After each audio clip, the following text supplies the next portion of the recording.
Encore une fois, merci à tous d'être présents pour cette présentation papetière de Deblain. Je me présente, je suis Sébastien Rioux, je suis le directeur de Deblain France. Je vais très brièvement vous présenter la société Deblain, puis je laisserai la parole à Jean-Philippe Génie, notre responsable papeterie pour la France et pour le Maghreb. Lors de la présentation, vous pouvez poser des questions via le formulaire Q&R. Nous y répondrons en fin de présentation. À la fin de la présentation, nous vous ferons parvenir par email l'ensemble de cette présentation. Comme ça, si vous avez la moindre question par la suite, n'hésitez pas à revenir vers nous. Alors, qui sommes-nous? Deblain est concepteur et fabricant de joints tournants, de boîtes à vapeur et de collecteurs tournants électriques. Nous avons que deux activités. Premièrement, la fabrication de boîtes à vapeur et de joints tournants pour le transfert de différents fluides, d'une partie fixe à une partie tournante de machine, que ce soit de l'eau, de l'air, de l'huile chaude, de l'huile hydraulique, et dans notre cas précis, pour aujourd'hui, de la vapeur et des condensats. Nous faisons des joints tournants et des boîtes à vapeur en simple ou en multipassage. Notre deuxième activité, ce sont les collecteurs tournants électriques, qui ont une fonction de transfert de courant, toujours d'une partie fixe à une partie tournante de machine, que ce soit du signal, de la puissance ou de la data.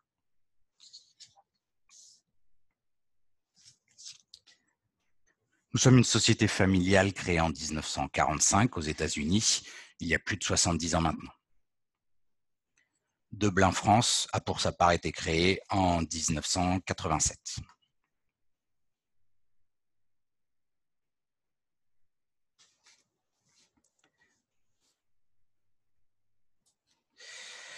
Nous avons 5 usines dans le monde qui desservent régionalement. Notre usine italienne est dédiée à la fabrication du matériel papetier. En plus de ces 5 usines, nous avons une quinzaine de filiales commerciales, comme Deblain France, et plus de 70 représentants à travers le monde.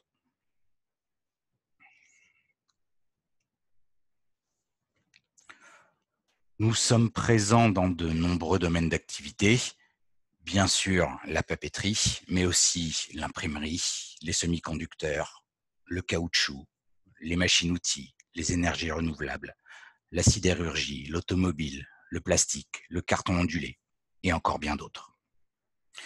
Nous avons plus de 135 brevets sur l'ensemble de nos technologies.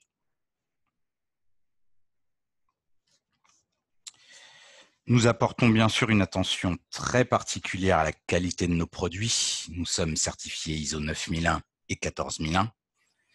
Et 100% de nos boîtes à vapeur, de nos joints tournants ou de nos collecteurs tournants électriques sont testés avant sortie d'usine. Voilà, comme je vous l'ai dit au début, c'était une courte présentation de Deblain. Je vais maintenant laisser la parole à Jean-Philippe qui va prendre la suite de la présentation pour la partie technique.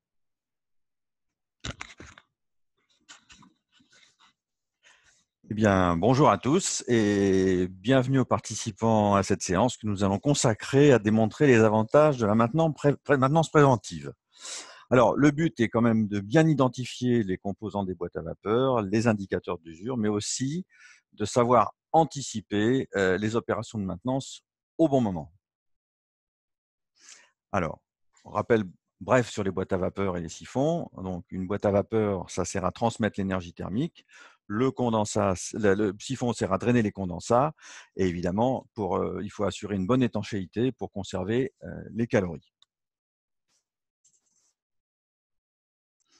Alors, en ce qui concerne la maintenance, il est important de connaître les deux types de maintenance auxquels on peut être confronté. Donc, la maintenance corrective et la maintenance préventive qui comprend à la fois soit la maintenance systématique, soit la maintenance conditionnelle. Alors, la maintenance corrective, on a tous été confrontés à ce problème. Donc, c'est un produit qui va tomber en panne, qu'il va falloir réparer d'une façon urgente, plus ou moins, et qui pose évidemment des problèmes parce qu'on peut avoir des pertes de production puisqu'il faut réparer dans l'urgence. Alors, la maintenance préventive, elle est composée évidemment en la maintenance systématique qui oblige à faire des opérations de réparation qui sont réalisées suivant un planning, qui peuvent être établis à l'avance, et la maintenance conditionnelle, où les opérations sont réalisées suivant des contrôles systématiques et périodiques.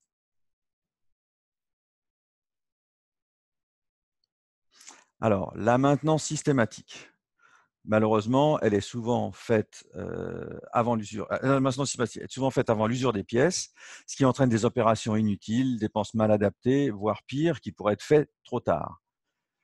La maintenance conditionnelle, par contre, permet de réparer le matériel au bon moment avec une dépense adaptée. Alors, pour obtenir ce résultat, ça nécessite évidemment un suivi pour le contrôle de l'état du produit. Alors, les conséquences des fuites sur les boîtes à vapeur hors service lors de la production. Alors, on a fait un petit tableau récapitulatif de nos connaissances par expérience, où on se rend compte de ce qui peut se passer sur la production lorsque des boîtes fuient ou des boîtes sont HS. Alors, on constate, par exemple, sur une production de 100%, si vous avez 2 fuites de boîtes, vous avez en gros une perte de 2% de la production. Si vous avez 2 boîtes hors service, vous avez une perte de production de pratiquement 4%. Et si on cumule les deux, c'est-à-dire 2 boîtes qui fuient et les deux boîtes qui sont hors service, on arrive à perdre 8% de production, ce qui évidemment est énorme. Donc c'est vraiment à ne pas négliger les fuites des boîtes. Il ne faut vraiment pas les laisser faire. Alors, l'important, il est indispensable que les boîtes à vapeur soient évidemment correctement installées, que les flexibles n'exercent aucune tension, que le dispositif d'anti-rotation soit correctement installé sans contrainte sur la boîte vapeur, que la vérification de l'usure des bacs carbone et l'état général des boîtes soit fait régulièrement. Il ne faut jamais laisser fonctionner une boîte à vapeur qui fuit. Ça, vous n'avez aucun intérêt, vous allez dégrader tous ces composants. Alors là, on a des exemples de ce qu'il ne faut pas faire. On voit sur la photo de gauche que le flexible vapeur est très contraignant sur le boîtier, ce qui force évidemment le travail des bacs carbone et qui peut vraiment les endommager fortement. Celle du milieu, on voit que l'anti-rotation, elle est vraiment pas cohérente. Vous avez un boîtier qui est comprimé, contraint, et ça, évidemment, ça augmente l'usure. Et sur la photo de droite, on constate évidemment que les flexibles sont beaucoup trop longs, qu'ils engagent énormément de poids sur la boîte. Et le pire des cas, c'est qu'en plus, les condensats sont à contre-pente. Donc, vous avez une rétention des condensats et ça va détériorer automatiquement le couvercle de la boîte. Alors, on a fait des photos avant-après chez le même client. On constate qu'avant, il y a des flexibles qui sont beaucoup trop longs, qui pèsent un poids énorme. Et ensuite, le client donc, a bien corrigé en mettant des flexibles bien droits, bien ajustés. Et là, on a pratiquement doublé la durée de vie des boîtes à vapeur parce qu'elles ne sont plus contraintes par les flexibles. Alors là, vous avez des exemples d'anti-rotation. Donc, le type fourchette, qui est très bien adapté pour les boîtes à vapeur, qui empêche la rotation en cas de dérèglement des flexibles. Vous avez le type chaise, qui est très bien aussi. Quand on n'a pas la possibilité d'avoir un châssis comme ici, on peut se mettre ici, on fait une équerre et on peut mettre donc l'anti-rotation sur la boîte avec une sorte d'ouverture qui est faite dans la partie. Alors, autre exemple d'anti-rotation, quand on n'a pas la possibilité de mettre des supports, on peut relier les boîtes 2 à 2. Alors, de préférence, celle du bas avec celle du haut, pour que la contrainte soit beaucoup moins forte. Donc, vous utilisez la partie œil qui est ici et la partie œil qui est en bas, et vous mettez une barre longitudinale qui permet de bloquer les deux boîtes. À droite, ça aussi, c'est l'exemple parfait d'anti-rotation. Vous avez donc les deux patins qui empêchent la boîte de tourner. Et on constate qu'avec la tige filetée, l'effort est vraiment important si parfois la boîte venait à se dégrader. Alors, la boîte à vapeur de la série H, c'est celle que nous allons présenter sur cette maintenance. Voilà les composants de la boîte. Alors, vous avez le corps de la boîte, vous avez le palier arrière, le searing, qui lui fait l'étanchéité entre la vapeur et le condensat, le ressort, le rotor, hein, qu'on retrouve ici, qui fait sur toute sa longueur, la bague carbone sphérique, qui elle va participer à l'étanchéité entre la bague carbone sphérique et la contreface bris de support, et le palier avant. Donc, tous ces composants servent à bien faire fonctionner la boîte. Mais ce qu'il faut retenir, c'est que l'étanchéité va se faire entre la bague carbone sphérique et la contreface bris de support. Le palier arrière et le palier avant, ce n'est uniquement un centrage du rotor. Je vous laisse regarder quelques temps pour vous inspiriez des composants de cette boîte.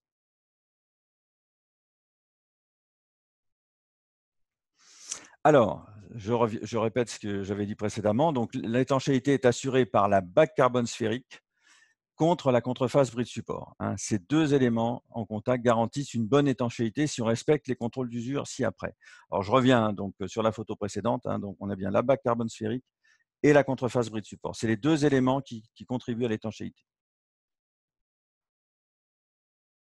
Alors, concernant l'étanchéité, donc comme je reviens, il y a la bague carbone sphérique ici, la contreface sphérique. Ces deux pièces sont en contact et c'est ces deux pièces-là qui garantissent l'étanchéité. Le palier arrière, le palier avant n'est qu'un centrage du rotor. En ce qui concerne l'indicateur d'usure, alors le repère d'usure est un petit décrochement que nous avons installé sur le rotor qui, quand la bague carbone sphérique ici est neuve, ce repère-là est à 0. Donc, plus la bague carbone sphérique va s'user, plus ce repère va avancer. Et c'est à ce moment-là que vous allez faire la maintenance et vérifier l'usure de la boîte à vapeur.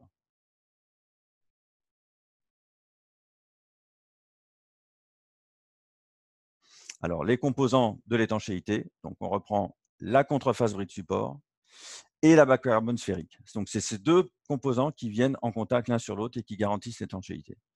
Sur la photo de droite, on constate bien l'assemblage des deux pièces avant de les monter sur la boîte à vapeur. Donc là, les deux pièces sont neuves. Cette partie-là est usinée d'une certaine façon sur un certain angle pour que l'étanchéité soit parfaite entre les deux pièces. Alors, on a sur ce schéma le repère d'usure qui est à 0 sur une boîte neuve. Là, on part sur une boîte neuve, le repère d'usure est à 0.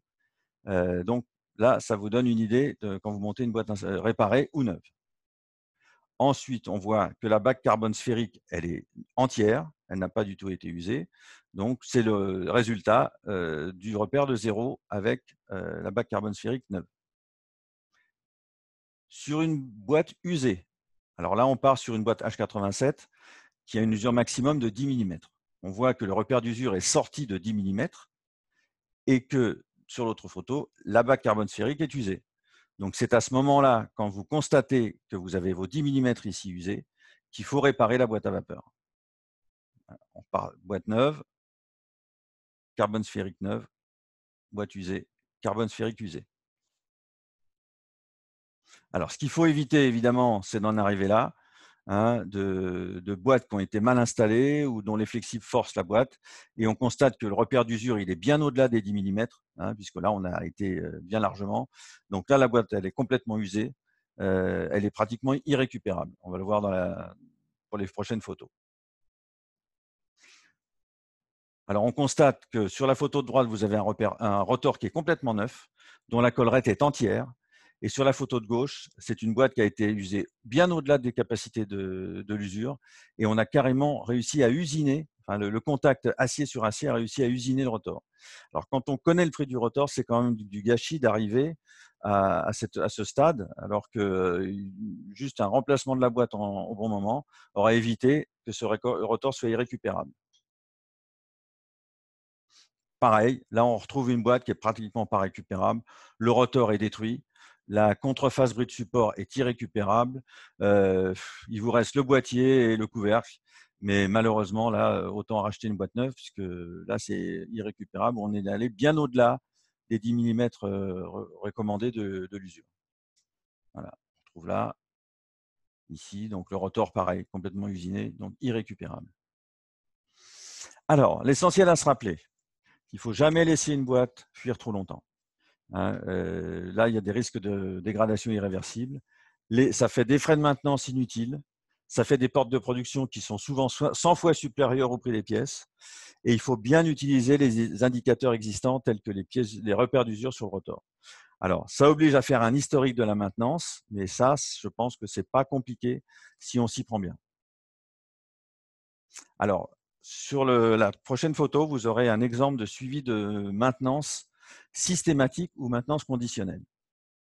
Alors, on a réalisé un tableau où on a fait un comparatif. Alors, sur la partie gauche, vous avez la maintenance systématique. Sur la partie droite, vous avez la maintenance conditionnelle.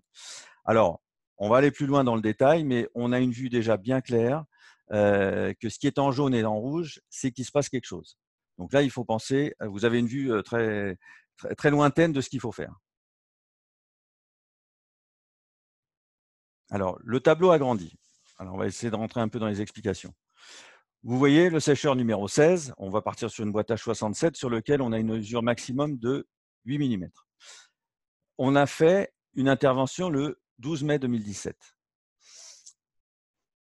L'intervention précédente était en mars 2014. Donc, on a fait un calcul tout simple du nombre de jours entre l'intervention précédente et l'intervention qui a été faite en 2017.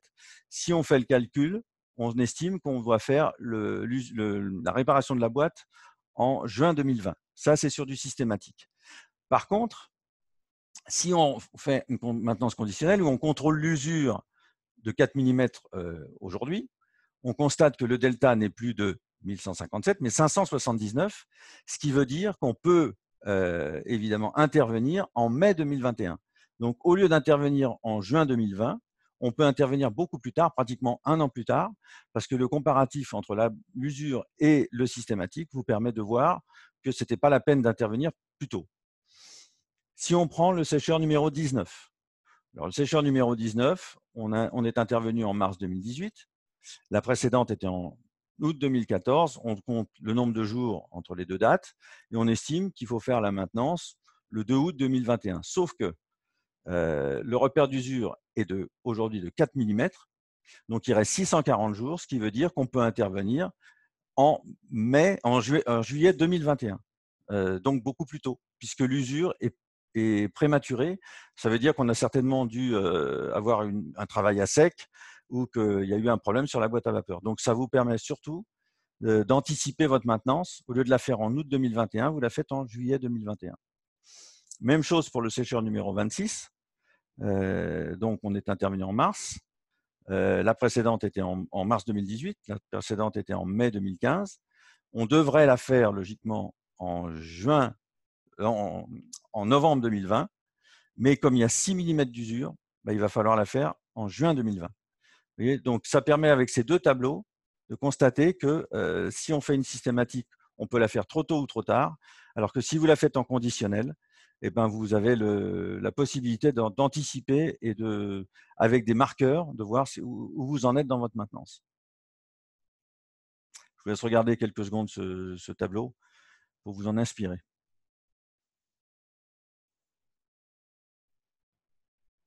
Voilà, les deux tableaux. Alors, en conclusion, la maintenance préventive sera toujours plus efficace que la maintenance corrective. Il ne faut jamais laisser fonctionner une boîte à vapeur qui fuit. Il faut vérifier régulièrement l'état et le niveau d'usure des boîtes à vapeur. Et il faut faire un historique de la maintenance pour chaque boîte à vapeur. Ça, c'est important, hein, de faire un historique à chaque boîte. Comme ça vous permet d'avoir vraiment une vue, hein, comme vous l'aurez ici, de la maintenance qu'il faut effectuer par boîte. Si vous ne le faites pas, vous changez 10 boîtes, vous ne savez pas où vous les changez. Et alors que là, si vous ne le faites pas, un tableau pareil, vous avez l'avantage de savoir où vous en êtes. Voilà. Je vous remercie pour votre attention. Je crois qu'on a eu des questions pendant l'exposé. Alors, première question. À quelle fréquence doit-on faire la vérification de l'usure? Alors, le mieux, c'est de le faire à chaque arrêt mensuel ou toutes les 6 semaines et de faire de préférence toutes les boîtes à vapeur, une par une, et de le noter. Et en fonction de ça, vous remplissez votre tableau et ça vous permet de suivre. Donc, en gros, faites-le à chaque arrêt machine. La deuxième question, quelle est la durée de vie moyenne des boîtes? Alors ça dépend évidemment du fonctionnement.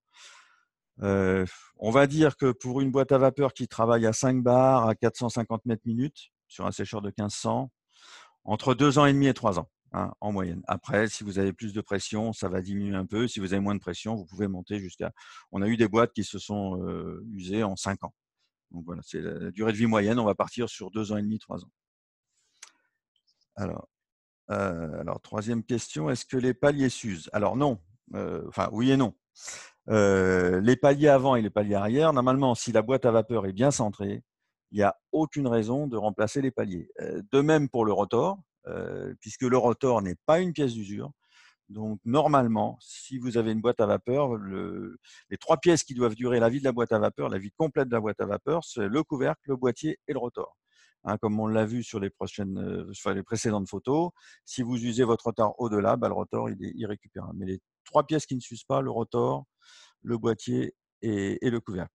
Quant aux paliers, bon, on va dire qu'ils peuvent s'user puisque ce sont des pièces en graphite de carbone. Ça peut changer toutes les 3 maintenances à peu près. Hein. Mais ça, c'est à vérifier. Si vous voyez qu'il y a trop de jeu sur le palier, bon, à le remplacer. Voilà. Alors, notre question, comment avez-vous fait le calcul par rapport à l'usure pour le tableau? Alors, on va essayer d'être assez clair sur le tableau. Alors, sur ce tableau-là, on a été tout simple. Sur cette partie-là, une partie systématique, on a compté l'intervention précédente, l'intervention d'aujourd'hui, on a calculé le nombre de jours. Voilà, et vous faites 12-2018 par 924 jours, vous arrivez là. Là, on a tenu compte de l'usure maximum de la boîte H67 qui est de 8 mm. Donc, en fonction des 8 mm, on a fait un prorata entre l'usure systématique et l'usure conditionnelle. C'est-à-dire qu'on a tenu compte que la boîte à vapeur ne devait pas s'user de plus de 8 mm. Donc, le calcul, il est là. Vous avez vos 8 mm et le nombre de jours sur le prorata des jours précédents. J'espère que j'ai été assez clair dans l'explication. Sinon, on pourrait éventuellement envoyer la feuille de calcul.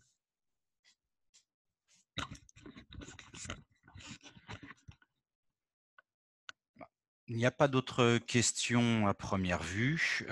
Vous en avez peut-être encore plusieurs, mais pas qui se sont affichées dans le questionnaire.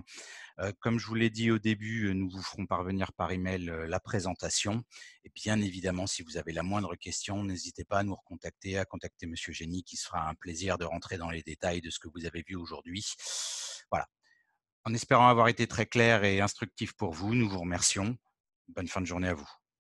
Au revoir.